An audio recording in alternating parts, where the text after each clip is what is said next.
Panjang suatu sisi persegi atau bujur sangkar adalah 3x per 4 ditambah 1, maka keliling persegi tersebut adalah rumus keliling persegi. Keliling persegi itu kan rumusnya hanya 4 dikalikan sisinya ya, berarti 4. Sisinya berapa sih? Sisinya diketahui, yaitu 3x dibagi 4 ditambah 1 gini. Oke, mudah ya.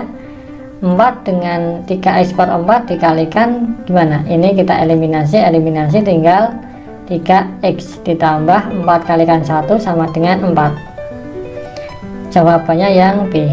Oke, seperti ini aja teman-teman, tinggal dimasukkan. Nilai ujian Rian termasuk urutan 16 dari atas dan juga urutan 16 dari bawah dalam kelasnya. Berapa banyak siswa yang ada dalam kelas Rian? Oke, jadi kan Rian katanya urutan 16 ya. Jadi Rian ini urutan ke-16, ini Rian ya. Kan dia urutannya ke-16 nih. Berarti di atasnya ini ada 15 orang ya. Terus urutan 16 juga dari bawah. Jadi kalau dari bawah ini urutan ke-16-nya, berarti di bawahnya ini ada 15 orang ya. Nah, Rian ini kan satu orang, berarti jumlah siswa dalam kelasnya 15 tambah 15 tambah Riannya sendiri ya, jadi 31 orang ya. Oke, sehingga pilihan yang tepat adalah yang C ya, bukan langsung dijumlahin 16 tambah 16 ya. Sebuah bejana berbentuk silinder berisi air sepertiganya. Jika kemudian ditambah air sebanyak 3 liter lagi, bejana itu akan berisi kira-kira setengahnya. Berapa literkah kapasitas bejana itu? Oke, kita misalkan aja bejana ini P ya. Nah, awalnya kan udah terisi sepertiga ya, jadi sepertiga P ya, sepertiga dari kapasitasnya yang kita misalkan P. Terus diisi 3, berarti ditambah 3 akan jadi setengahnya, jadi akan jadi setengah P ya. Coba lihat, ini penyebutnya 3, ini penyebutnya 2. Biar kita nggak repot nyamain penyebut, kita kalikan aja semuanya dengan KPK dari 3 dan 2, 6 ya. 6 kali sepertiga atau 6 bagi 3, 2 ya, jadi 2P ditambah 6 kali 3, 18 sama dengan setengah kali 6 atau 6 bagi 2, 3 ya, 3P. Oke, 2P ini pindah ruas aja ya, jadi min. 3P kurang 2P, karena 2P ini kalau pindah ruas jadi negatif ya. Jadi kalau pindah ruas plus jadi min jadi plus gitu ya. Oke, 3P kurang 2P sama dengan 1P atau P aja ya, sama dengan 18 ini ya. Oke, sehingga pilihan yang tepat adalah yang B ya. Oke, pilihan yang tepat yang B. Lapar makan kenyang ya. Oke, jadi kalau lapar maka kenyang, sehingga akan kenyang gitu ya. Jadi kalau, harus, sehingga atau maka gitu ya, maka gitu ya. Bacanya gini, kalau lapar harus makan sehingga atau maka akan kenyang gitu ya. Kalau sakit harus berobat biar sembuh ya. Kalau lapar harus makan agar kenyang gitu, maka atau agar juga boleh ya. Jadi kalau sakit harus berobat agar sembuh, masuk ya. Coba kita cek dulu, kalau kenyang harus lapar enggak ya. Kalau sakit harus sembuh, ini kebalik ya. Kalau haus harus minum, ini nikmat enggak ya. Kalau minum enggak ya, ini kan lapar, ini kan kondisi ya, kata sifat ya. Oke, jadi yang tepat harusnya yang A ya. Oke, yang A. Pengacara, hakim, hukum. Coba kita lihat, hukum ini bidang profesi ya, ini bidang profesi, bidang keprofesian ya. Nah, terus kalau pengacara sama hakim ini kan profesi ya, jadi perangkainya adalah profesi dan profesi. Jadi dua-duanya profesi. Terus ini bidangnya ya, hukum bidangnya gitu ya, perangkainya. Coba lihat, pelukis profesi benar, penyanyi profesi, pelatih juga profesi ya, bukan bidang ya, bukan bidang keprofesian ya. Oke, harusnya di sini seni mungkin ya, cocoknya kalau biar sama ya. Pengarang profesi, penerbit ini lembaga, wartawan profesi nggak cocok ya. Guru profesi, dosen profesi, pendidikan bidang keprofesian ya, bidang tempat bekerjanya yang berprofesi sebagai guru dan dosen. Ini harusnya C ini masuk ya. Nakhoda profesi, pilot profesi, sopir profesi, nggak cocok ya. Petenis, perenang semuanya profesi sebagai atlet ya, di bidang keolahragaan ya. Oke, harusnya yang C. Oke, yang C ya. Kepala, helm. Oke, hubungan antara kepala dan helm harusnya sama dengan hubungan mana dengan mana. Coba perhatikan, kepala ini kan bagian yang ditutupi, terus helm ini yang menutupi atau ditutupi oleh, bacanya kepala ditutupi oleh gitu ya. Oke, jadi harusnya gini nih, bagian yang ditutupi kepala, terus yang menutupnya atau ditutupi oleh helm gitu ya. Oke, atap bagian yang ditutupi oleh genteng. Atap itu kan ada, genteng itu kan ada di atap ya, kurang sinkron ya. Jari cincin ya. jari dipakai cincin atau cincin dipakaikan di jari, nggak cocok ya, harusnya seperti ini kalimat perangkainya ya. Album foto, enggak ya.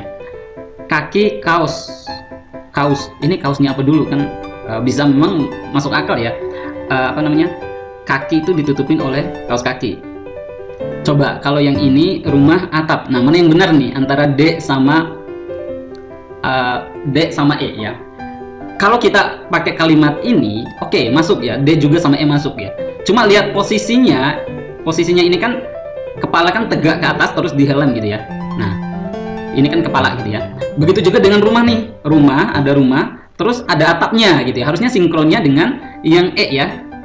Oke. Jadi selain kalimat ini kita lihat juga analoginya ya, kecocokan hubungannya ya. Oke, sehingga pilihan yang tepat adalah yang E. Oke.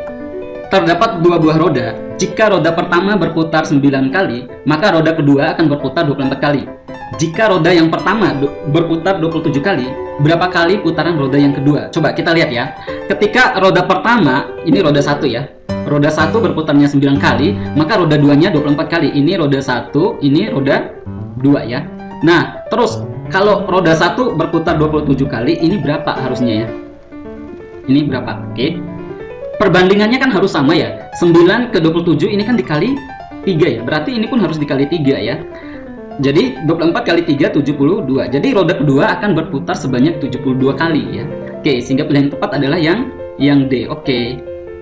Seorang pedagang menjual barang dagangan seharga Rp80.000 dan ia memperoleh laba 25% dari harga beli. Berapakah harga beli tersebut? Oke.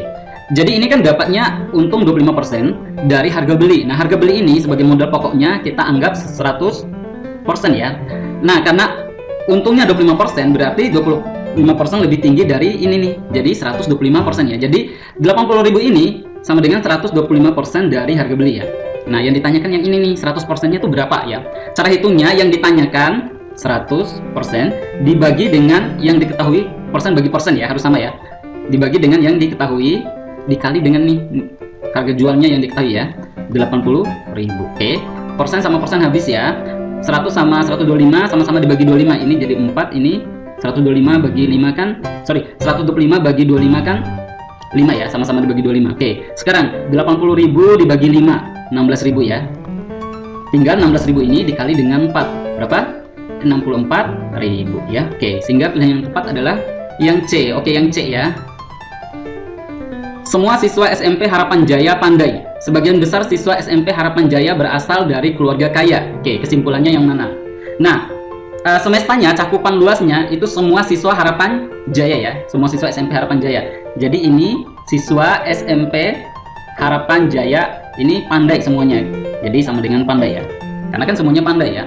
Terus sebagian besar berasal dari keluarga kaya ya. Jadi ini ada yang kaya, terus ada yang tidak kaya ya. Oke, artinya sebagian siswa Harapan Jaya ini pandai dan kaya ya, harusnya yang E ya. Coba yang ini, yang C, yang ini, semua siswa yang pandai adalah Harapan Jaya, nggak bisa. Kalau kalimat C ini berarti semestanya adalah siswa yang pandai ya. Ini siswa, ke atasan, siswa yang pandai, ini siswa yang pandai. Nah, ini kan banyak nih siswa yang pandai, ada yang dari sekolah Harapan Jaya, ada yang sekolah lain gitu ya. Kan gitu. Jadi nggak bisa kita simpulkan meskipun semua siswa SMP Harapan Jaya pandai, tapi nggak semua bukan berarti semua siswa yang pandai itu adalah siswa Harapan Jaya, bisa aja dari sekolah lain gitu ya. Makanya yang C ini kurang tepat ya. Terus sebagian besar siswa yang kaya dan pandai adalah siswa Harapan Jaya, beda sama kalimat ini ya. Oke, jadi ini nggak tepat juga ya. Yang tepat adalah yang D.